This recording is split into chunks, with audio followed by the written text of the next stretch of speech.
उम्मीद। सर्दी का मौसम था, जबरदस्त कड़ाके की सर्दी और ओस पड़ रही थी। शहर में सभी लोग अच्छे से गर्म कपड़े पहन कर रहते थे और अपनी सेहत का पूरा ख्याल रखते थे, क्योंकि सर्दी बहुत ज्यादा थी। लोग घर में ज्यादातर वक्त बिताते थे।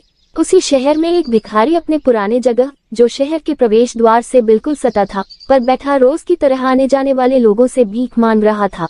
कोई कुछ दे या न दे, वो सबको दुआएं देता रहता था और ऊपर वाले का शुक्रिया अदा करता रहता था। कुछ लोग उसकी हालात को देखकर कभी खाने पीने की चीजें तो कभी कुछ पैसे दे देते थे और कुछ बिना कुछ दिए ही चले जाते थे। एक दिन की शाम को एक बड़ा सेठ अपने अपनों के साथ उधर से निकल रहा था। उस शाम को भी सर्दी जानलेवा थी बाकी दिनों की तरह। तो उस सेठ ने देखा कि ये भिखारी ठंड में वहीं पड़ा है, जबकि बाकी भिखारी अपने किसी न किसी ठिकाने पर चले गए हैं। तो सेठ ने अपने लोगों से पूछा कि इस शहर में ये कौन सा भिखारी है जो इस ठंड में यही पड़ा है।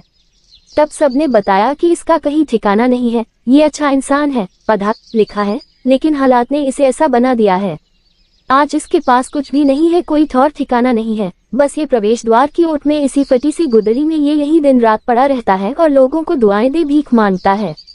उस सेठ को बहुत दैख हुआ उसकी दशा सुनकर। उसने सेठ उस भिखारी के पास जाकर बोला कि बाबा, मैं आपके लिए एक कंबल भेजवाता हूँ। इतना कहकर सेठ चला गया। घर पहुंचकर अपने काम में व्यस्त हो गया। उसको याद ही नहीं रह गया कि उसने भिखारी को कंबल देने का वायदा करके आया है। अगले दिन दोबारा जब सेठ उधर से निकला तो देखा कि शहर के द्वार पर बहुत भीड़ इकट्ठा हुई है। जब पता किया तो वह वही भिखारी मरा पड़ा था। सेठ वहां गया तो लाश के पास एक चिट्ठी थी, जिसमें लिखा था कि सेठ जी, सर्दी तो इतनी ही रोज थी, लेकिन आज रात मुझे ज्यादा ही ठंडी लग रही थी और मैं इसी प्रतीक्षा में था कि अभी आपका कंबल मुझे मिल जाएगा।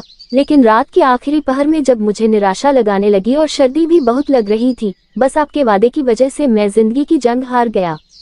अगर वादा पूरा न कर सको तो वादा कभी मत करना।